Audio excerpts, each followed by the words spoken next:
C Jinping कुन ब्याकग्राउन्डका हुन् थाहा छ त हर्क साम्पाङलाई? मैले सुनेको त चाइनिज क्याबिनेटमा 60% इन्जिनियर छन् भनेर। मान्छेको पेसासँग सम्बन्धित होइन, मान्छेको चेतनासँग सम्बन्धित हो। बाबु यो राजनीति बिग्रेपछि यस्तो कुरा हुन्छ।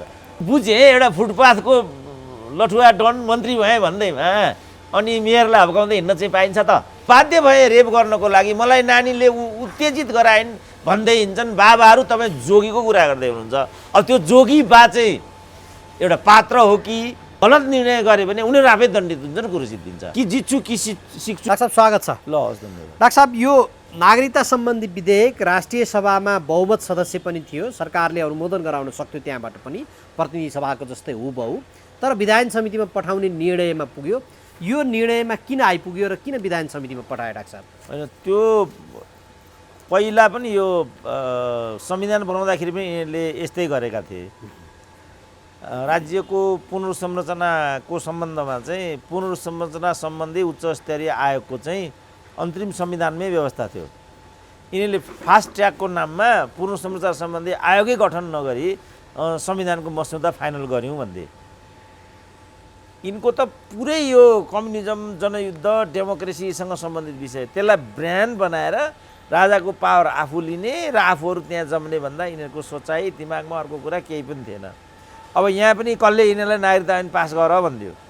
अब यसको कानुनी प्रक्रिया के छ भन्ने कुरा यिनीहरूलाई थाहा हुँदाहुँदै पनि उनीहरूलाई त्यो स्वार्थन्तताले गर्दा भन्नुपऱ्यो, उनीहरू त्यो अन्धविवेकको बाटोमा अगाडि बढे। त्यति बेला नारायण काजीले राष्ट्रिय सभामै भनेको थियो यो चाहिँ दफावार छलफलै भएको छैन, यो अन्तर्वस्तु पनि गलत छ, प्रक्रिया पनि गलत छ। तर धम्क्याए राष्ट्रपतिलाई, यो पास गरेन भने ठिक हुँदैन भने राष्ट्रपतिलाई नै धम्क्याए। मैले नागरिकता 7 लाखलाई दिएँ भनेर प्रचण्ड मधेसमा भाषण गर्दै हिँड्दै पनि गर्न थाले। आखिरमा राष्ट्रपतिले लखवा लगाइदिन्। त्यसपछिको यो रोदन हो। यो उल्टो बाटो हिँडिसकेपछि अब उनीहरू सद्बुद्धिले यहाँ आएका हुन् भने यो सुल्टो बाटो हो। तर राष्ट्रिय सभाको अध्यक्ष बाउठेको हुनाले पनि यस्तो भएको भन्ने छ।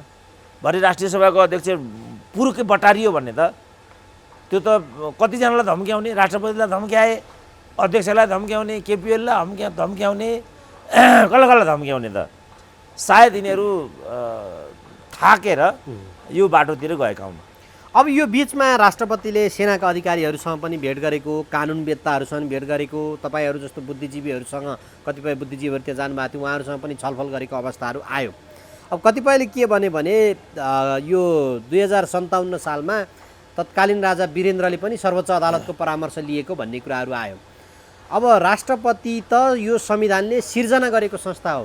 यो संविधानले सिर्जना गरेको संस्थाले अब सरकारले गरेको काम उप यसरी आउन खोज्ने, यो संविधानभन्दा बाहिर टेक्न खोज्ने भन्ने हिसाबले पनि टीका टिप्पणी सुरु भयो। यो टीका टिप्पणीले पनि त्यहाँ काम गरौँ अथवा यो टीका टिप्पणी जायज हो होइन लाग्छ? होइन, टीका टिप्पणी जायज हो होइन कोबाट हेर्दा त जायज होइन। किनभने राष्ट्रपतिको पद चाहिँ यो संविधानले सिर्जना गरेको हो भने उनले उठाएको प्रश्न पनि त संविधानभित्रकै होला नि त।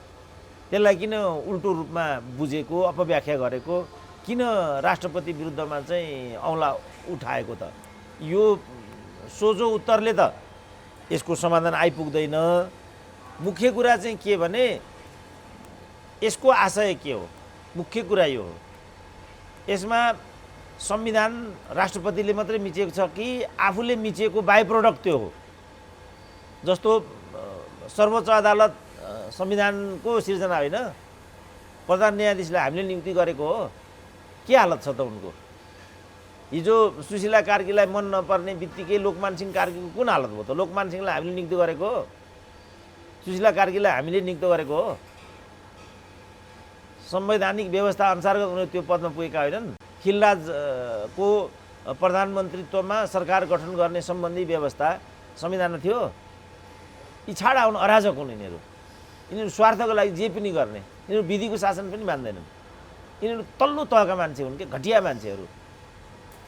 अब एउटा कोणबाट हेर्दा डाक्टर साहब यतापट्टि जसले अहिले नागरिकता पाएको छैन उनीहरूको एक चरणको भनाइ चाहिँ फेरि कस्तो आयो भने जस्तो समाज पहिला बनो, त्यस पछाडि राज्यका सीमारेखाहरू कोरिए होलान्, त्यस पछाडिको पाटमा अब यो नेताहरूले हिजो सत्ता स्वार्थलाई दिल्ली र बेजिङ नआउँदा चाहिँ यस्ता विषय उप चाहिँ नउठ्ने, एउटा विवाहित भएर आएको चेलीलाई नागरिकता दिने विषयमा किन यस्तो बवन्डर खडा गर्नु पर्यो भन्ने खालको कुराहरू पनि गरिरहेको छ। होइन, त्यहाँ विवाद उठेको होइन। यो विवाद कहाँ उठेको भने अभ्यास के छ त विश्वव्यापी, ब्रिटेनमा के छ, भारतमै के छ, पाकिस्तानमा के छ, श्रीलङ्कामा के छ, मालदिभ्समा के छ, भुटानमा के छ, अनि नेपालमै चाहिँ कुनै बाधा बन्धन शर्त केही राख्नु पर्दैन भन्ने कुरा नै गल्ती छ नि त। के भयो त भनेको नि, त्यसरी आएकोलाई राष्ट्रिय परिचय पत्र दिउँ, राजनीति बाहेक सबै अधिकार दिनेतर्फ चाहिँ सोच्नु भइहाल्यो नि। अथवा पारस्परिकताको आधारमा गरौँ भनिरहेछ। जुन मुलुकमा यहाँबाट गएका चेलीको अङ्गीकृत नागरिकता प्राप्त गर्ने, अङ्गीकृत वैवाहिक नागरिकता प्राप्त गर्ने जस्तो विधि छ, यहाँ त्यही विधि अवलम्बन गरौँ भन्ने कुरामा के अन्याय छ मलाई भनिदिनु त। जस्तो यहाँबाट चाहिँ हाम्रा चेली बिहा गरेर भारतमा गए, उनीहरूले 7 वर्ष पर्खिनुपर्छ भने त्यहाँबाट आएका चेलीले आजको आजै नागरिकता पाउनुपर्छ भन्ने मागको विज्ञान के हो त? त्यता पनि अलिकति हामीले हेरौँ न। तर मैले चाहिँ के भनेको छु भने यो खेती ल्याएको त राजनीतिले हो। जस्तो केपी ओलीका पालामा भएको जुन अध्यादेशमा जे छ अहिले त्यही छ भन्ने छ, त्यो सत्य हो कि दुइटै कपी देखाइदिए भइगयो नि त। त्यसपछि उनले जुन विधेयक प्रस्तुत गरेका थिए त्यसलाई ड्रप गरेर यो विधेयक ल्याउने क्रममा चाहिँ मेनिपुलेसन भयो भन्ने केपी ओलीको भनाइ छ। यो सत्य हो कि होइन त? त्यसपछि विवाद आएको बाबु यो अङ्गीकृत वैवाहिकलाई नागरिकता दिने नदिने सम्बन्धमा को कारणले आएको विषय नै होइन। यो चाहिँ राजनीतिले जुन खेलोमेलो गर्यो नि, त्यो खेलोमेलोले उत्पन्न गरेको तरङ्ग मात्रै हो। अब डाक्टर साहब यो विधायन समितिमा त गयो, विधायन समिति यो सदनको आफ्नै कार्यकाल कतिसम्म रहला भन्ने पनि प्रश्न उठ्ला। त्यो हिसाबले त्यो समितिमा यसो प्रक्रिया पुर्याए जस्तो, देखावटी जस्तो, हामी हिजो यो संविधान बनाउने बेलामा सुझाव सङ्कलनका लागि सभासदहरू गाउँ गाउँ गरेर ल्याए भनेर 3 दिन समयभित्र टाङडुङ गरे जस्तो गर्न खोजिएको हो, अथवा साँच्चै अब राष्ट्रपतिले नि चासो देखाउनु भयो, समाजका बौद्धिक तह तब्काले पनि चासो देखाए, यस उप छलफल गरेर अब दीर्घकालीन समाधान खोज्नुपर्छ भन्ने नियत साथ लगेको के देख्नुहुन्छ? होइन, त्यो त अर्काको अब मुटुभित्र त अर्काको मनभित्र त पस्न सकिँदैन। तपाईँले एउटा प्रश्न सोध्नुभयो, के आशयले सोध्नुभयो, त्यो त मैले खालि एउटा अनुमान मात्रै गर्ने कुरा हो।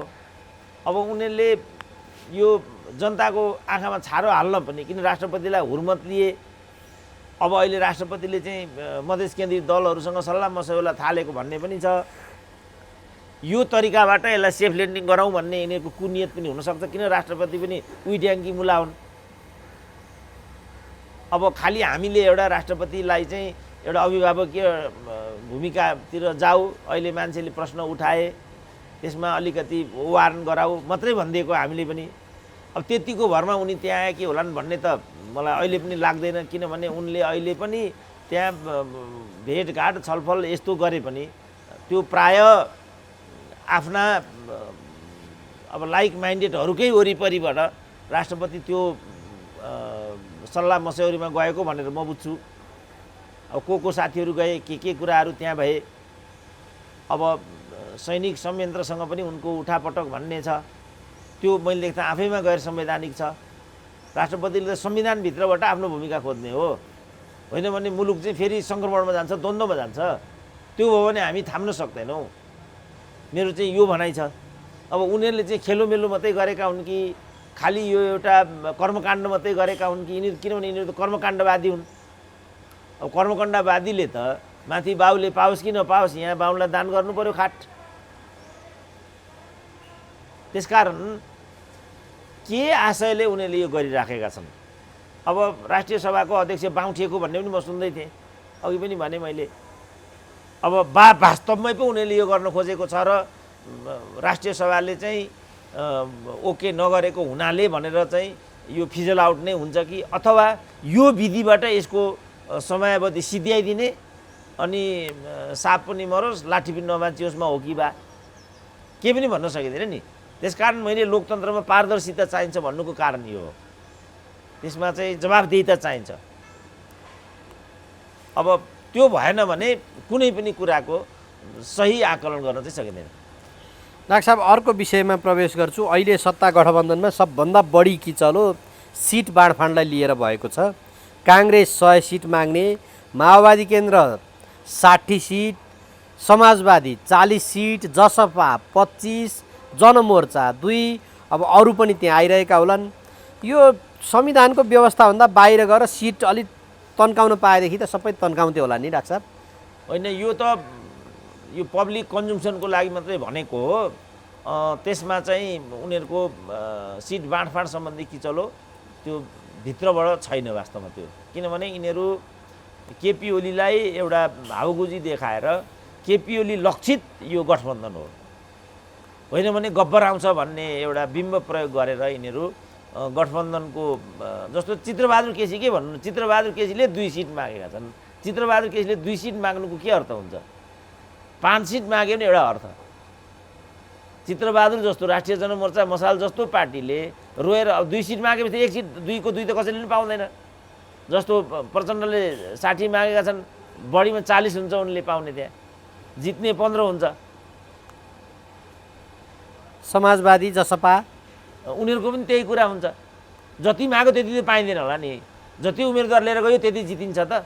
त्यस कारण यो सबै हो हल्लाको लागि, केपी ओलीलाई थर्काउनको लागि यो सब गरेको हो। यो सब हुँदैन, उनीहरूको गठबन्धन हुन्छ, तालमेल हुन्छ, होइन भने उनीहरूको अस्तित्वै बन्दैन। अब पुष्पकमल दाहालले त्यसो भने यो काङ्ग्रेसले परिस्थिति बुझेन भने यो वामको गठबन्धन बन्छ भनेर फेरि पनि बोलेका छन्। अब उनले त्यसरी बोलेनन्, उनले केपी ओली बाहेकको गठबन्धन हुन्छ भनेका छन्। केपी ओली बाहेकको वाम गठबन्धनको के अर्थ हुन्छ र?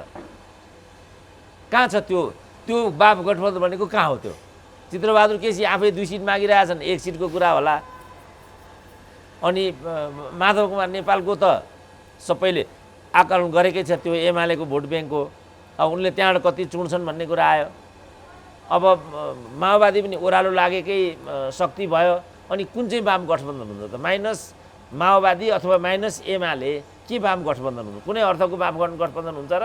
अब अस्ति नेकपा चन्दनै चुनावमा गयो, 1 सिट काहीँ वार्ड सदस्य पनि जितेन त। अनि उसले त्यस्तो खालको वाम गठबन्धनको के अर्थ हुन्छ र? त्यसको केही पनि अर्थ हुँदैन। खालि यो सार्वजनिक खपतको लागि यिनीहरूले डङ्का पिटेको मात्रै कुरा हो। मुख्य कुरा चाहिँ के भने यिनीहरू स्वार्थको लागि मोलतोल गर्ने, स्वार्थको लागि जस्तै सौदाबाजी पनि गर्ने खालको सोचले उत्प्रुत भएका नक्कली वामहरू हुन्। यस्ताहरू भोलि के गर्छन्, कस्तो गर्छन् भन्ने कुरा आकलन गर्न सजिलो नभए तापनि मुख्य रूपमा पदका लागि यिनीहरू जन्मेको, यिनीहरूको यो राजनीति पद विषय भएको विचार सिद्धान्त देश जनता नभएको हुनाले अब त्यो जब कुनै चिज अब कुनै एउटा लक्षित एउटा प्राप्ति र आदर्शको लागि होइन भने त त्यो बाटामा गएर के हुन्छ के हुँदैन भन्न सकिन्छ र जे पनि हुनसक्छ नि त। अब चुनावपछि सबभन्दा ठुलो वामहरूभित्रको, अब हजुरले त नक्कली वाम भन्नुहुन्छ, त्यही नक्कली वामभित्रको ठुलो दल बन्ने र सरकारको नेतृत्व हामी गर्छौँ भन्ने हिसाबले माओवादीका नेताहरूको प्रतिक्रिया आइरहेको छ। त्यो सम्भाव्यता देख्नुहुन्छ डाक्टर साहब? किनभने किन गठबन्धन गर्नु पर्यो त? त्यो त माओवादीले निर्णय गरेर हुँदैन नि त, गठबन्धनले निर्णय गर्ने होला नि त। त्यस कारण यीबाट तपाईँकै प्रश्नैबाट नि के बुझियो भने उनीहरू आफै अन्य मनस्कताको शिकार छन् उनीहरू। त्यसो हो भने त वामहरूको बिचमा चाहिँ गठबन्धन गरेर अनि सरकार निर्माणको बाटोमा गए त भइहाल्यो नि। गठबन्धन गर्ने काङ्ग्रेससँग अनि वाम सरकार बन्छ भन्ने हो, त्यो आफै केटोले कुरा भएन। वर्षमान पुनको बनाइयो। हजुर, वर्षमान पुनले बोल्नुभएको बनाइयो होइन? वर्षमान पुन होस्, प्रचण्ड होस्, यदि उनीहरूले सरकार बनाउन चाहेको भने, वाम सरकार बनाउन चाहेको भने वामहरूको बिचमा गठबन्धन हुनु पर्यो नि। काङ्ग्रेससँग गठबन्धन गरेर वाम सरकार बन्छ त? यो त मान्छेलाई उल्लु बनाउने कुरा हो नि त। यसको कुनै पनि अर्थ छैन। यो मुख्य कुरा उनीहरूले यो भन्नै पर्दैन। मुख्य कुरा के हो भने काङ्ग्रेससँग आलो पालो सरकार बन्छ र अबको सरकार यदि गठबन्धनको अग्रता भयो भने प्रचण्डको नेतृत्व बन्छ, कुरो सिद्धियो। त्यसपछि आर्जुसँग पावर सेयरिङ हुन्छ, शेरबहादुर थाकिसकेका हुन्छन् त्यो बेला। किन नक्कली कुरा गरिरहनु पर्यो यिनीहरूले? यो चाहिँ सक्कली कुरा हो। यो तरिकाले राजनीति जान्छ होइन। नेपाली जनताले गठबन्धन ठिक छैन, यी गठबन्धनवादीहरूलाई योभन्दा बढी ज्यादती गर्न दिनु हुँदैन भन्ने भयो भने एमालेको अग्रता हुन्छ, केपी ओली प्रधानमन्त्री हुन्छन्। सबै जनताको हातमा छ। यो अर्काको टाउकोमा दोष थोपरेर अब चाहिँ लोकतन्त्रवादी वामपन्थी भइरहन सकिँदैन र सुहाउँदो पनि सुहाउँदैन त्यस्तो। ठ्याक्कै जसलाई दण्डित गर्नुपर्ने हो जनताले नै दण्डित गर्नुपर्ने कुरा हो। अब जनताले चितवनमा मैले नै भनेको थिएँ रेणुको विजय हुँदैन भनेर, एमाले त्यो मत बेचिदियो भन्ने छ। अब कति बेर कसले कसलाई बेच्ने हो यहाँ केही पनि भन्न सकिँदैन। यस्ता खालका दोकाने भए ठाउँमा जब मतदाताले नै आफूलाई बेच्छ भने अनि तपाईँले केही कुरा आकलन गरेर त्यो सही निष्कर्ष निस्किन्छ, तपाईँले भनेको पुगेन त भनिदिन्छन् फेरि भोलि मलाई नै। अनि किन त्यो नपुग्ने कुरा भन्दै हिँड्ने? हामीले यो व्यापारको लागि बेच्नको लागि हामीले बोलेकै होइन। हामीले त एउटा धारणा एउटा विचार निर्माणको लागि गरेको बौद्धिक विमर्श हो। यसमा हामीले चाहिँ नेताको जस्तो आइतबार एउटा कुरा सोमबार एउटा कुरा किन भनिरहनु पर्यो? त्यो कुरा हामी भन्दैनौँ। हामी एउटा सिनारियो राखिदिन्छौँ। सही निर्णय गर्ने काम भनेको जनताको हो। उनीहरूले सही निर्णय गरे भने यी बेइमान नेताहरू दण्डित हुन्छन्, गलत निर्णय गरे भने उनीहरू आफै दण्डित हुन्छन्, कुरो सिद्धिन्छ। छनौट जनताको हो। समाजवाद या मृत्यु भन्छु नि म केस्ट हो, त्यस कारणले हो। समाजवाद भनेको उत्पादन हो। फेरि समाजवाद भनेको फेरि वर्ग सङ्घर्ष होइन, जनयुद्ध होइन। फेरि समाजवाद भनेको उत्पादनसँग आफूलाई जोड्ने, मुलुकलाई आत्मनिर्भर बनाउने होइन भने अमेरिकाले बचाइदिन्छ भने चाहिँ यदि तपाईँले कम्युनिजम चाहेको हो भने, तपाईँले लोकतन्त्र चाहेको हो भने तपाईँले लोकतान्त्रिक आचरण गर्नुपर्ने हुन्छ। तपाईँ लोकतान्त्रिक आचरण गर्नुहुन्न भने तपाईँले लोकतन्त्रको परिणाम पाउनुहुन्न। त्यही कुरा हाम्रो समाजमा भइरहेछ। एउटा फोहोरसम्म व्यवस्थापन गर्न सकिएको छैन। अब नगरपालिका झोक देखाउन अर्काको घर ठोक्न पुग्छ, व्यवसायिकहरूको सम्पत्तिमा बुलडोजर लगाउँछ। त्यसबाट नगरपालिकाभित्रको व्यतिथि अन्त्य हुन्छ र? त्यसको लागि त वैकल्पिक व्यवस्था गर्नु पर्यो। विधिको शासनलाई नियमन गर्नु पर्यो, कठोर बनाउनु पर्यो र उसलाई थुन्चेक गर्नु पर्यो र क्षतिपूर्ति तिराउनु पर्यो उसलाई। आजसम्मको चाहिँ जुन बेइमानीबाट कमाएको चाहिँ हो त्यो सबै त्यो नगर, किनभने त्यो सब गरेको नगरपालिकाले साझेदारीमा यो सब गरेको छ, त्यो गराउने पट्टि नै छैन। त्यस कारण मैले श्वेतपत्र जारी गर भनेको कारण त्यो हो नि त। श्वेतपत्र जारी गरेर सबैको हुट्टी देखिन्छन् त्यहाँ त। कसले कति विचलन गरेको छ, नगरपालिकाका भ्रष्ट संयन्त्रहरूसँग कति सम्पत्ति छ, सार्वजनिक जग्गा कति मिचिएका छन्, सार्वजनिक ठाउँमा कहाँ के संरचना सबै नाङ्गिँदैन। उनीहरू त्यतातिर जाँदैन, एउटा एउटा घरलाई हानेर अनि क्रान्तिकारी पल्टिन्छ। त्यसबाट क्रान्तिकारी भइन्छ। अब हामीले यो प्रश्न उठायो, हामीलाई नै दरबारिया भनिदिन्छन्। अब तपाईँलाई दरबारिया भनेर सत्यको हत्या हुनसक्छ? सत्य मर्छ? त्यसको लागि त बौद्धिक विमर्श पो गर्नु पर्यो त। को दरबारिया हो, को साम्प्रदायिक हो, को क्षेत्रीयवादी हो, को विखण्डनकारी हो भनेर समस्या हामीले त्यही भन्यौँ नि। तराईको विखण्डनकारी हो भन्यो, जनजातिको यो साम्प्रदायिक हो भन्यो। आखिरी मान्छेका चाहना र आकाङ्क्षाहरू त बढेको बढे आए त। त्यसपछि हामी संहितामा जानु पर्यो। अब संहिताले के हालत गरायो त हाम्रो देशको? संहिता भनेको यिनीहरूले चाहिँ पद बाँडफाँड गरेर आफ्ना छोरी बुहारी स्वास्नीलाई मालामाल गराउने चाहिँ प्रपञ्च रहेछ भन्ने कुरा अब नाङ्गिएन। लु संहिता त भयो, के पायो त मधेसको जनताले? प्रदेश नम्बर 2 बन्यो, के पायो त उसले? लु प्रदेश नम्बर 2 को मुख्यमन्त्री मधेसी भयो, महान्यायाधिवक्ता मधेसी भयो, मन्त्रीहरू मधेसी भए। अनि आधारभूत मधेसका जनताले के पायो त? यो त आधारभूत मधेसका जनताको समस्या हो नि त। यो त टाठाबाठाले त उही बेला मृगेन्द्र कुमार सिंह राजाकै पालामा मालामाल थिए। अहिले पनि सोही अवधिमा हारेको व्यक्ति चाहिँ मन्त्री हुन नपाउने भन्ने संवैधानिक व्यवस्था छ। उनी झन्डा हल्लाएर हिँडि नै रहेछन्। तपाईँले नै भन्नुभयो यिनीहरूले नै सिर्जना गरेको व्यवस्था, यिनीहरूले नै सिर्जना गरेको होइन त्यो। कसरी मन्त्री भए त उनी? अब यी सबै गैर सांसदलाई झ्याम मन्त्री बनाइरहेछन्। अब हामीले चाहिँ विद्रोह गरेका, क्रान्ति गरेका, यो क्रान्तिको यसरी क्रान्ति भइन्छ? एउटा हिँड्दै गरेको बाटा हिँड्दै गरेको लठुवालाई मन्त्री बनाएर क्रान्ति हुन्छ? सब भ्रान्ति हो यो। अब यो कुरा बुझ्ने र ठिकसँग बुझ्ने हो भने लोकतन्त्रको मर्मधर्म हुन्छ, जनयुद्धको मर्मधर्म हुन्छ।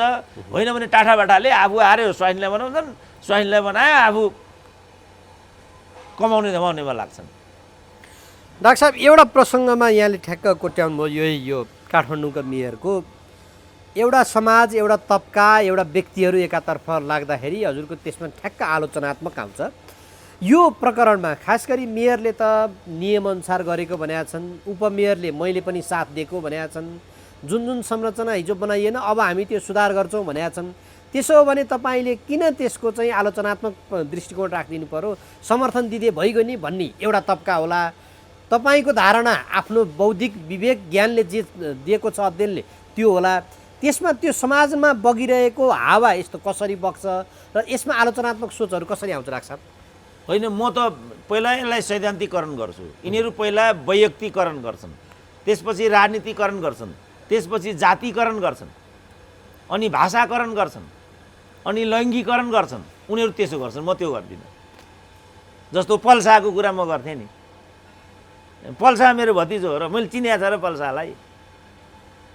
मैले चाहिँ कृष्णबहादुर महराको कुरा गरेँ नि, कृष्णबहादुरसँग मेरो अनहोली एलायन्स हो र मैले त गुण र दोषको आधारमा। अब यहाँ चाहिँ नगरपालिका नै यो सबै अव्यवस्थाको वाहक हो भन्ने मेरो बुझाइ छ। जस्तो 5 तले, 6 तले, 9 तले, 10 तले घर बनाउने सम्बन्धमा अब मध्य सहरमा स्कुल कलेज कतिको उचित हुन्छ?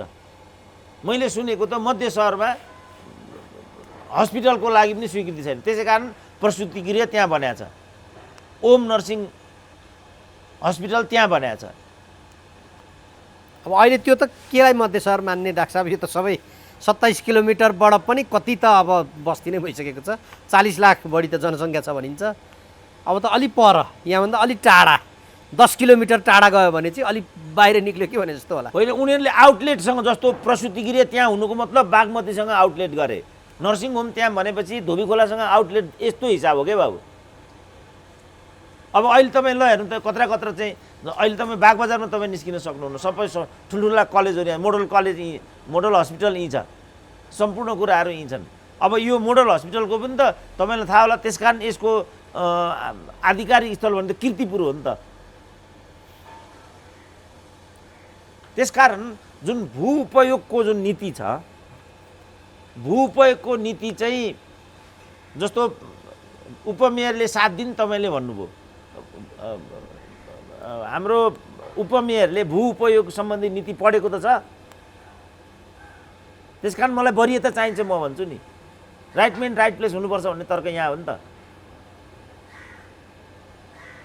अब म त्यो आधारमा म चाहिँ कि जित्छु कि सिक्छु भन्छन् नि मण्डेलाले, म चाहिँ सिक्ने अभिप्रायबाट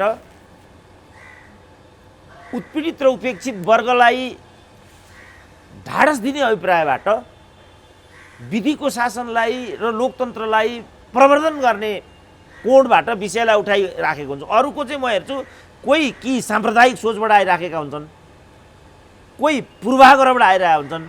होइन, मैले यही विषय बोल्दा कतिपय साम्प्रदायिक सोच भएका मान्छेको प्रतिक्रिया के देखेँ भने म राजावादी हुँ अरे, ल म राजैवादी हुँ अरे, अनि राजावादीले चाहिँ आफ्नो राय व्यक्त गर्न पाइँदैन हो। यस्ता खालका बेइमानहरूसँग मेरो राय जुधेको हो क्या। ऊ साम्प्रदायिक सोचबाट आइराखेको छ, होइन, ऊ सङ्कीर्ण सोचबाट आइराखेको छ, ऊ राजनीतिक सोचबाट आइराखेको छ। जस्तो भनौँ न, म भन्छु नि, हिजो ओम्नीको कुरा हेर्थे, यतिको कुरा हेर्थे, ती बिचमा हराए, उनीहरू दण्डित भए त। त्यसपछि बतासको कुरा आयो, अहिले प्रेम आले गए, बतास के भयो त? अब उनीहरूले अल्फा बिटा ल्याए, यो त फन्डा हो नि त। त्यसपछि हरेक यस्तो अपराध गर्ने चाहिँ व्यवसायी घरानाहरू चाहिँ उन्मुक्तिको दिशातर्फ जान्छन्, किन जनताले त्यो चिज बिर्सिन्छ। उनीहरूले मोलतोल गरेर भित्रभित्र माल खाइसकेका हुन्छन्। यो हो नि त कुरा त। अब यसमा यी दुईमा चाहिँ अलिकति प्रक्रियागत रूपमा हेर्दाखेरि चाहिँ त्यो अघिल्लो तपाईँले भन्नुभएका ओम्नीदेखिका तमाम चाहिँ राजनीति जोडेको भएर के होला भन्ने थियो। यसमा चाहिँ स्वतन्त्र रूपमा आएको मेयर भएर र उसलाई राजनीतिले गाल्न नसक्ने भएको कारणले साँच्चै काम हुन्छ कि भन्ने समाजमा अपेक्षा हो कि भन्छन् डाक्टर साहब? होइन होइन, त्यसमा हाम्रो विमति छैन नि त, खालि प्रक्रियामा मात्रै हामीले कुरा गऱ्यौँ। जस्तो यहाँ एउटा लाल बुज्जकटीले के भन्यो भने सुरेन्द्र केसीको घर हान्नुपर्छ भन्थ्यो। यो सोचलाई मैले यसले त श्रीलङ्कामा पुर्यायो, श्रीलङ्कामा श्रीलङ्कातिर लैजान्छ क्या चिजलाई। अनि त्यो भनेको त अराजकता भयो नि त। उसले मन नपरेको कुरा त भन्नै हुँदैन, भन्ने बित्तिकै उसको घरमा बुलडोजर लगाइहाल्नुपर्छ। यो त एउटा बिम्ब भन्यो नि त। जस्तो अब मैले भनिरहेको कुरा के छ भने, जस्तो काठमाडौँ मल होइन त न्यु रोडको, त्यो त सञ्चय कोषको संरचना रहेछ नि त। सञ्चय कोष भनेको त सरकारी संरचना, सरकारी निकाय हो नि त। अनि त्यहाँ सटर बनिराखेको छ भनेपछि त्यो सटर कसलाई सोधेर बनायो त? उसले राजस्व तिरेको छ, उसले भाडा तिरेको छ, अनि राजस्व तिरे त्यो त वैधानिक भयो नि त।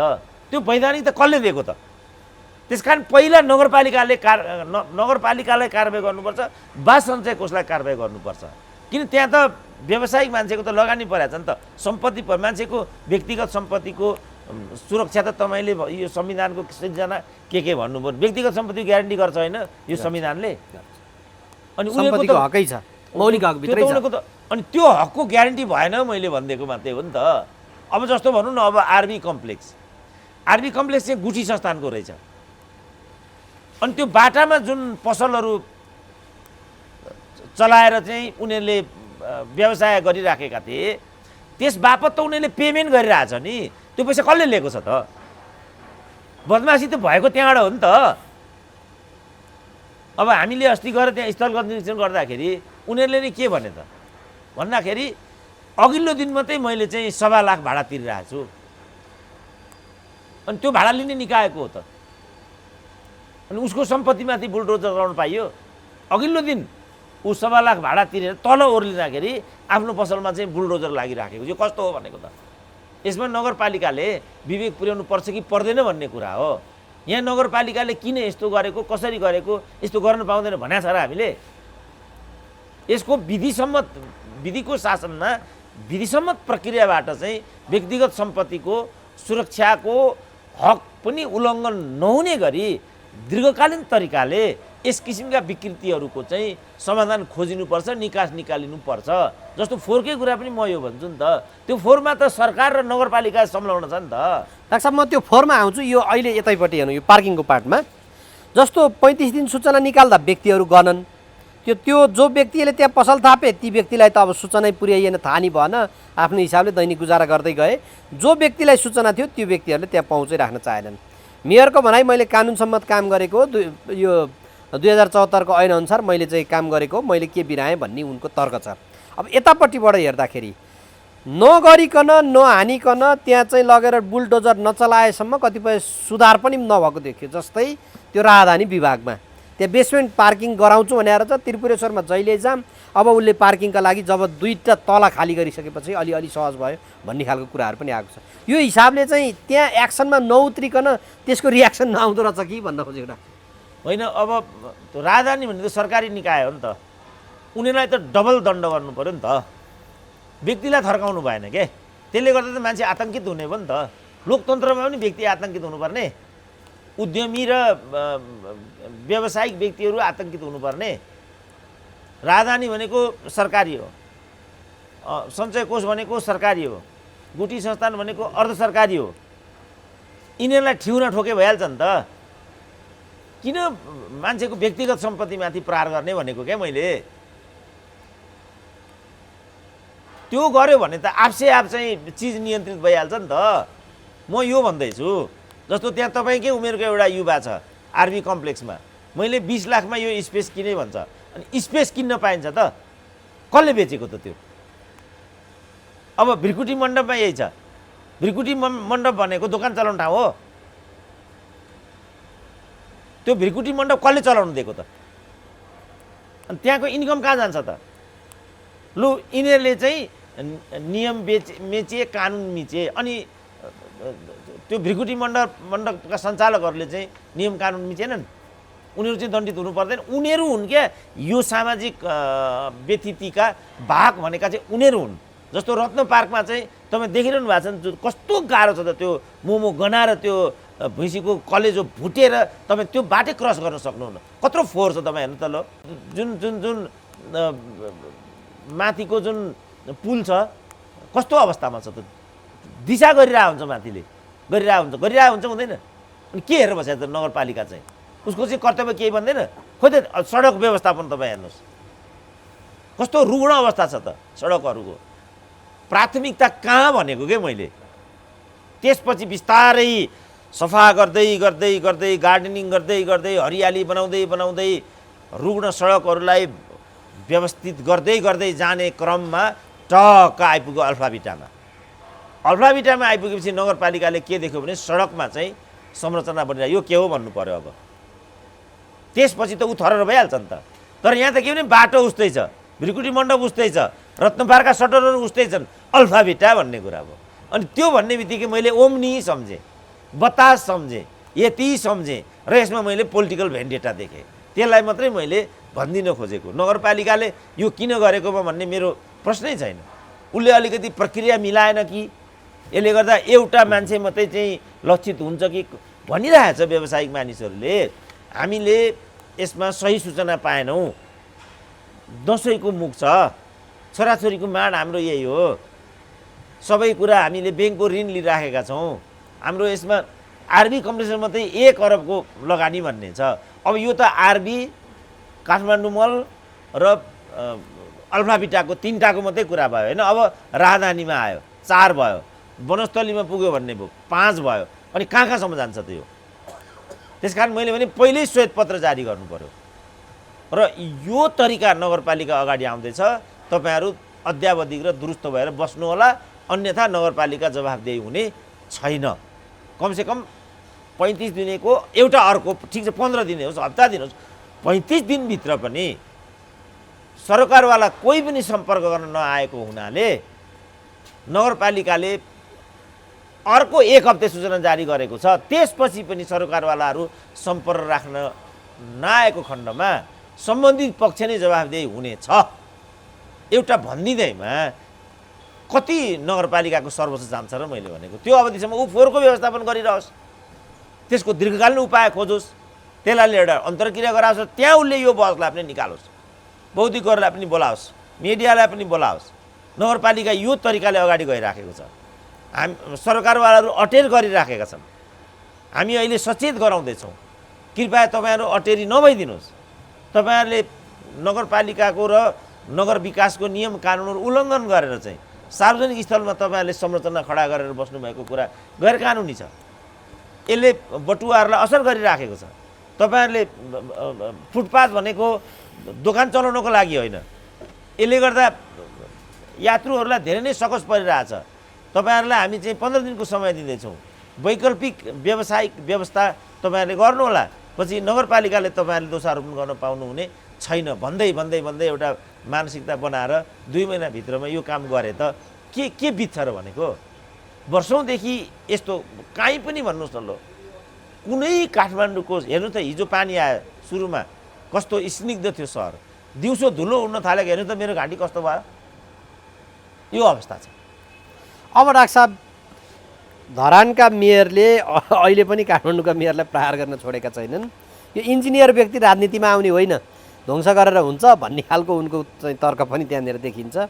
यी व्यक्तिहरू वैकल्पिक व्यक्तिहरू थिए। वैकल्पिक भनेको स्वतन्त्र रूपमा जितिएका व्यक्तिहरू। यिनलाई देखेर धेरै व्यक्तिहरूले खुट्टा उचालिरहेका थिए, कम्तीमा चुनावमा अब आउनुपर्ने हुन्छ भन्ने हिसाबले। अहिलेको यो कार्यशैलीले, यो धरानको मेयरको कार्यशैलीले, काठमाडौँको मेयरको कार्यशैलीले त्यतातिर कस्तो प्रभाव परिरहेको भन्ने तपाईँलाई अनुभूति परिरहेछ? अब यही मैले भनेको, कसैलाई पनि बोकेर हिँड्न सकिँदैन, उचित हुँदैन, वेट गर्नुपर्छ, आलोचनात्मक सोच राख्नुपर्छ, आलोचनात्मक चेत राख्नुपर्छ म भन्थेँ। अब इन्जिनियर व्यक्ति चाहिँ नेता हुन्छ र भन्नुभयो। सी जिनपिङ कुन ब्याकग्राउन्डका हुन् थाहा छ त हर्क साम्पाङलाई? मैले सुनेको त चाइनिज क्याबिनेटमा 60% इन्जिनियर छन् भनेर। इन्जिनियर नेता होइनन् भनेपछि त आधारभूत रूपमै गल्ती भयो नि त। आधारभूत रूपमा गल्ती भएन। यो मान्छेको पेसासँग सम्बन्धित होइन, मान्छेको चेतनासँग सम्बन्धित हो। त्यसकारण मैले भने सचेतनता र जागरुकताको लागि अझै काम गर्नुपर्छ भन्ने मेरो तर्क यहाँ थियो। तपाईँ कुन पेसाको हो भन्नुभन्दा पनि तपाईँ कुन चेतना, बाबुराम नै कुन विषयका हुन् त? प्रचण्डै के विषयका हुन् त? केपी ओलीको कति पढाइ छ? बिए पढेरै अङ्ग्रेजी बोल्न जान्दछ भन्ने त होइन नि त। पहिलोचोटि चाहिँ केपी ओली प्रधानमन्त्री भएर चाहिँ चाइना गएका बेला माओवादीहरूसँग सहकार्य थियो। केपी ओलीको चाहिँ अफ ह्यान्ड इङ्ग्लिस स्पिकिङ देखेर माओवादीहरू नै छक्क परेछन्। त्यसकारण अङ्ग्रेजी बोल्नको लागि डिग्री नै चाहिन्छ, मिसन भिजन हुनको लागि विज्ञतै चाहिन्छ, डिग्री नै चाहिन्छ भन्ने कुरा होइन नि त। तपाईँको चेतना र जागरुकता, तपाईँको अध्ययनशीलता, तपाईँ कति? प्रदीप गिरीले पिएचडी गरेका थियो र यहाँ 5वटा पिएचडी गरेका मानिसहरू डिग्री गोजीमा हालेर हिँडिरहेका हुन्छन् रत्न पार्कमा। तपाईँले कति पढ्नु भएको छ भन्ने कुरा गौण हो। पढाइ पनि एउटा हो, किन त्यसले एउटा पद्धति सिकाउँछ, अनुशासित हुन सिकाउँछ, रिफरेन्समा पुग्न सिकाउँछ, टर्मिनोलोजीहरू सिकाउँछ, एउटा कुरा हो। तर राजनीति गर्न चाहिँ राजनीतिशास्त्रै पढेको हुनुपर्छ यस्तो उस्तो त्यो होइन। अब कार्ल मार्क्सले के पढाएको थियो? कार्ल मार्क्सको पढाइ चाहिँ मलाई लाग्छ दर्शन र कानुन थियो कार्ल मार्क्सको। अनि कसरी राजनीतिक अर्थशास्त्रको त्यत्रो व्याख्या गर्न सके त? त्यस कारण मैले भने हर्क साम्पाङहरूलाई पनि अझै हामीले चाहिँ इनपुट दिनुपर्ने रहेछ। इन्जिनियरले राजनीति नै गर्नु हुँदैन, इन्जिनियर प्राविधिक भनेको चाहिँ कुरै बुझ्दैन भन्ने होइन। मुख्य कुरा उसमा सचेतनता, राजनीतिक रूपमा ऊ कति सचेत छ, समाज विकासको नियमलाई र राजनीतिक विकासको नियमलाई ऊ कसरी पर्गेल छ, त्योभन्दा नि महत्त्वपूर्ण कुरा त्यसलाई हेर्ने उसको दृष्टिकोण के छ। विश्व दृष्टिकोण भन्छन् नि। तपाईँले धर्मलाई हेर्ने तपाईँको दृष्टिकोण के हो, महिलालाई हेर्ने तपाईँको दृष्टिकोण के हो, मिडियालाई हेर्ने तपाईँको दृष्टिकोण के हो, त्यो अनुसार तपाईँले बोल्ने हो। जस्तो म महिला मैत्री छु, जनजाति मैत्री छु, मिडिया मैत्री छु, राजनीति मैत्री छु, नेतृत्व मैत्री छु, दल मैत्री छु, युवा मैत्री छु, तर यो नाममा ठगेर खान पाइँदैन भन्ने कुरा म आलोचनात्मक छु। त छोड्दैनन् मलाई, यो दरबारिया हो, यो खोइको नि के हो। अब यस्ता किसिमका मानिसहरू समाजभरि अहिले पनि छ्यास्यास्ती छन्। ती मानिसहरूलाई नउकास्तासम्म त हामी सभ्य हुनै सक्दैनौँ नि। अहिले मान्छेले सार्वजनिक ठाउँमा धुम्रपान गर्नु हुँदैन, मद्यपान गरेर हल्ला गर्नु हुँदैन, अर्काकोलाई डिस्टर्ब हुने गरी आवाज दिनु हुँदैन। यति त मान्छेले बुझेका छैन। तपाईँ एउटा कफी सपमा जानुहोस् त, 50% त्यहाँ स्मोकरहरू हुन्छन्। यो अलिक ठिक भएन कि बाबु भनेर घुरेर हेर्छन्। त्यसो भने पुलिसलाई भन्नुहोस् न भन्छन्। ए फुच्चे के बोलेको भने मैले एउटालाई जुरुक्क उठ्यो, म कसरी फुच्चे भन्यो। अनि तिमी कति क्लासमा पढ्छौ भने म 9मा पढ्छु भने। अब 9मा पढ्ने त फुच्चे त हुन्छ त भने। धन्न त्यो होटलवालाले मलाई चाहिँ हे डाक्टर साहबसँग मुखमुखी लाग्छस् भने हुनाले त्यो फुच्चे थचक, नत्र म ती कुटै गइहाल्थेँ। अब यस्तो समाज, गैर जिम्मेवार समाज, कहाँ पिसा फेर्नुपर्छ भन्ने थाहा छैन, कहाँ स्मोक गर्नुपर्छ भन्ने थाहा छैन, आफ्नो घरको कुकुरले कसरी अलगढा डिस्टर्ब गरिरहेछ भन्ने थाहा छैन, अर्काको घरको अगाडि आएर तिजको नाममा चाहिँ कुकुर डान्स गर्छ। अनि यस्ता मान्छेलाई लिएर तपाईँले हिँड्नु परेको छ। अनि तपाईँलाई सजिलो छ। तिजको प्रसङ्ग आइहाल्यो डाक्टर साहब। यो सबभन्दा बढी चर्चा अहिले त्यो कुकुर डान्सको सबभन्दा बढी भयो। आज त अब यो संयोगवश दर खाने दिन पनि पर्यो। यो दरको नाममा त्यो कुकुर डान्सलाई यो कस्तो खाले विकृति हो डाक्टर साहब? यो किन यस्तो? त्यो अब मैले पहिल्यै भनिरहेको थिएँ, त्यो चाहिँ अराजकता हो त्यो, होइन। र तिज भनेको रतेउली होइन। उनीहरूले तिज र रतेउलीलाई एक ठाउँ ल्याइदिए र उनीहरूले सामाजिक जवाफदेहिता के हो त्यो कुरालाई बिर्से। म को हुँ भन्ने कुरा बिर्से। तिजमा कस्तो किसिमको एउटा शैली अवलम्बन गर्ने त्यो चिज बिर्सिसकेपछि यो सामाजिक अराजकता हो यो छोटकरीमा। किनभने राजनीति बिग्रेको छ। यो सबैलाई नियन्त्रित गर्ने भनेको राजनीति हो। जबसम्म नेतृत्व सुध्रिँदैन, जबसम्म राजनीति सुध्रिँदैन, किनभने यो सबै विकृति विसङ्गतिको मुहान भनेको चाहिँ राजनीति हो र तीबाट सबै कुरा निश्रित हुने हुन्। त्यहाँबाट बगेका सहस्र धारा नै काहीँ कुकुर डान्सको रूपमा प्रकट हुन्छन्, काहीँ भ्यालेन्टाइनको रूपमा प्रस्तुत हुन्छन्, काहीँ सामाजिक अपराधको रूपमा प्रस्तुत हुन्छन्, काहीँ वैवाहिक सम्बन्ध गर्छन् र डिभोर्सबाट चाहिँ कमाउने एउटा लिन्छन्, काहीँ पल्साहको प्रकरण आइपुग्छ, काहीँ कृष्णबहादुर महराहरू आइपुग्छन्, काहीँ सिद्ध बाबाहरू आइपुग्छन्। बाबु यो राजनीति बिग्रेपछि यस्तो कुरा हुन्छ। यो त्रिभुवनमा अहिले देखिएको पनि त्यही राजनीतिकै पराकाष्ठाको रूप हो डाक्टर साहब। अनि काहीँ पनि त्यही हो। त्रिभुवमा त तपाईँको प्रोफेसर हुनको लागि पनि पार्टीको सदस्यता हुनुपर्छ। पार्टीगत आधारमा त्यहाँ मूल्याङ्कन हुन्छ। मैले 37 वर्ष विश्वविद्यालयमा पढाएँ नि त। हामीले काट्ने जुन कपी हुन्छ त्यो कपी कस्तो हुन्छ भन्ने कुरा मैले देखिनँ। त्यो पार्टिसन आधारमा दिइन्छ, त्यो अनुसार मार्किङ हुन्छ। यो विद्यार्थीलाई यति नम्बर दिनु भन्ने चाहिँ पार्टीको निर्देशन हुन्छ, नेतृत्वको निर्देशन हुन्छ। त्यसको एउटा नमुना त्रिभुवको आजभोलिको अराजकता हो। डाक्टर साहब अन्तिममा छौँ। केही दिन अगाडि तपाईँले सिस्टोल मुर्खु भन्ज्याङ त्यो सडकको अनुगमन गर्नुभएको थियो। अहिले नेपाल सरकारका 2 जना मन्त्रीहरू त्यहाँ पुगेछन् अनुगमनमा, त्यो बाटो देखेछन्। तपाईँले त्यो बाटो उप पनि कडा प्रतिक्रिया दिनुभएको थियो। अहिले उनीहरू गएर त्यो 8 वर्षदेखि ठेकेदारले होल्ड गरेर नबनाइदिएको बाटो अब फास्ट ट्र्याकबाट 4 महिनामा हामी बनाइदिन्छौँ भनेर आश्वासन दिएर आएका रहेछन्। काम बने त ठिकै होला, नत्र यो आश्वासन मात्र हुने हो कि तपाईँ के देख्नुहुन्छ त्यसमा? अब जस्तो मैले भने नि अल्फा बेटालाई प्रहार गरे होइन त। अब जुन बाटोको तपाईँले कुरा गर्नुभयो त्यो बाटो ठेक्का लिनेको घरमा प्रचण्ड डेरा बस्छन् भन्ने छ। अहिलेसम्म प्रचण्ड आकर्षित हुन्छन् कि हुँदैनन् त, पहिलो कुरा यो। त्यसपछि चाहन्छन् 8 अरब त्यो मान्छेले काम मात्रै होल्ड गरेन, 8 अरब पनि होल्ड गरेर राखेको भन्ने छ। त्यो कारबाहीमा आउँछ। तपाईँ एउटा व्यवसायलाई, एउटा चटामेरी गरेर बसेको व्यवसायी, पानीपुरी गरेर बसेको व्यवसायीलाई चाहिँ तपाईँ देन देर कारबाही गर्न सक्नुहुन्छ भने यी खालका मानिसहरू चाहिँ कारबाहीको दायरामा आउँछन् कि आउँदैनन्। तपाईँ यो मेलम्चीको कुरा पनि यही हो। काठमाडौँको जुन पानी व्यवसाय हो त्यो पानी व्यवसायहरूको स्वार्थको लागि मेलम्ची नबनेको हो। मैले यो चिज देखाउन खोज्दाखेरि दरबार देखेँ साम्प्रदायिक तत्त्वहरूले होइन।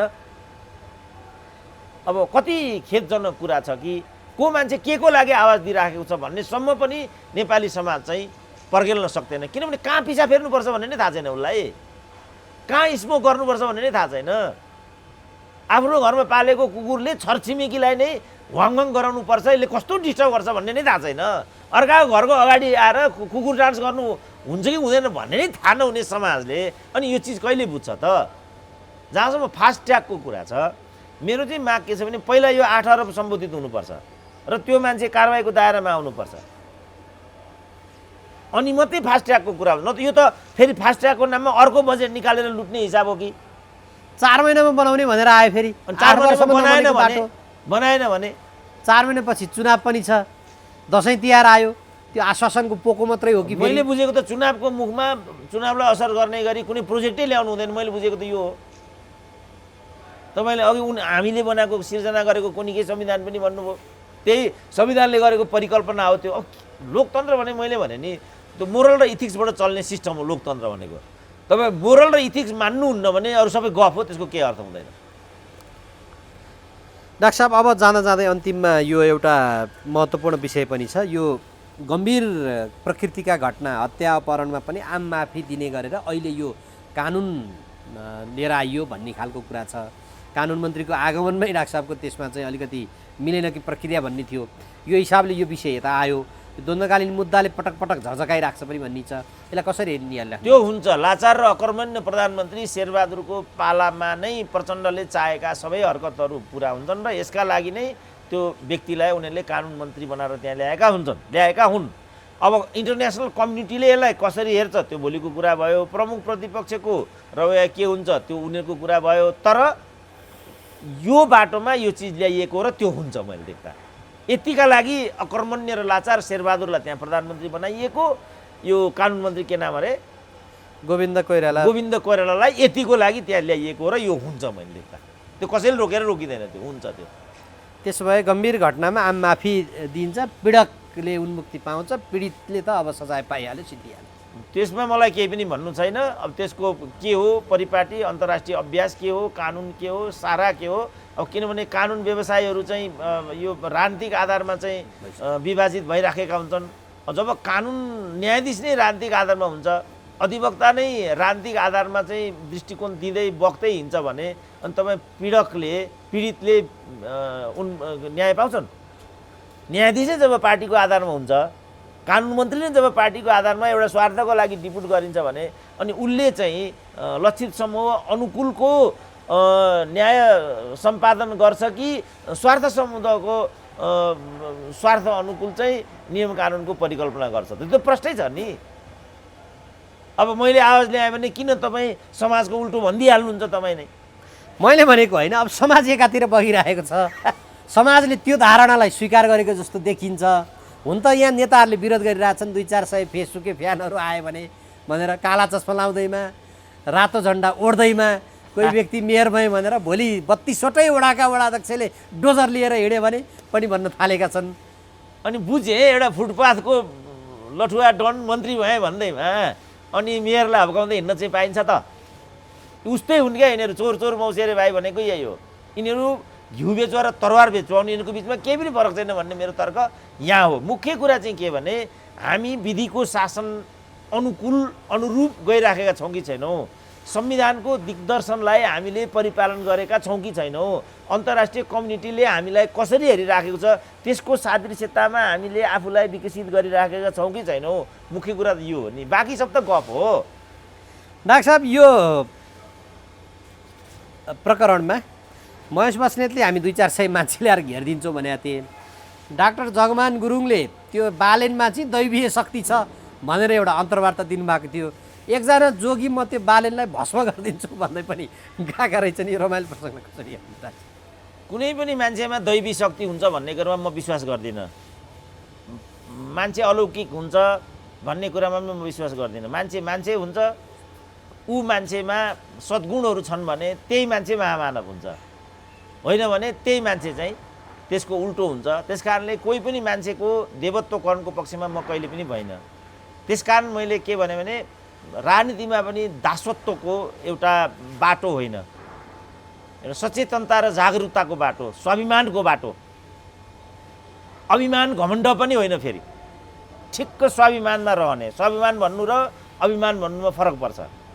मानिसहरू अभिमानी भइरहनु आवश्यक छैन, स्वाभिमानी भए पुग्छ। जस्तो बालेन शाहको त्यहाँ कुरा आयो नि त, जुन शैलीबाट उनले अल्फा बिटालाई हकारे त्यो उनको अभिमानको धोतक हो। उनी त विनीत विनयशील तरिकाले, पहिलो कुरा त उनले नै त्यहाँ जाने होइन, कर्मचारी खड्डीपुट गर्ने हो। त्यो गरेर कानुनअनुसार के हुन्छ कसो हुन्छ बुझेर आओ, जरुरी पऱ्यो भने ठोकिदिए पनि हुन्छ। यो हो उनले भन्ने। आफै गएर चाहिँ उनी व्यावसायिक व्यक्तिसँग चाहिँ लडाइँ गरिरहेको छ। यो त लेमेन कन्सेप्ट हो। त्यस कारणले कोही पनि मान्छे स्वाभिमान होइन, अभिमान होइन, स्वाभिमानको बाटो जानुपर्छ, विधिको बाटो जानुपर्छ। त्यसैको परिणति चाहिँ एकजना जोगी गएर म भस्म गरिदिन्छु भने हुन् होइन। अब जोगी त प्रायोजित हुन्, जोगी हुन्, नक्कली हुन्, सक्कली हुन्। यहाँ बाबाहरू रेप गरेर हिँड्छन्। म बाध्य भएँ रेप गर्नको लागि, मलाई नानीले उत्तेजित गराइन् भन्दै हिँड्छन्। बाबाहरू तपाईँ जोगीको कुरा गर्दै हुनुहुन्छ।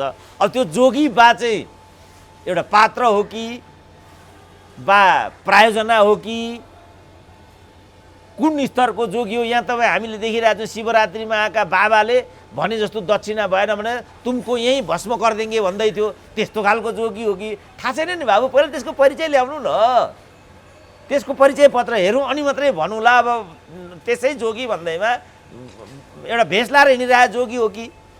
जोगी भन्दैमा सबै जोगीहरू चाहिँ भोगी हुँदैनन्, वास्तवमा ध्यानी ज्ञानी हुन्छन् भन्न त सकिएन नि त। के हो त्यो नबुझिकन भन्न सकिँदैन यस्तोमा। डाक्टर साहब, यो महत्त्वपूर्ण विचार र समयका लागि म यहाँलाई धन्यवाद र आभार व्यक्त गर्छु। ल हस्, धन्यवाद।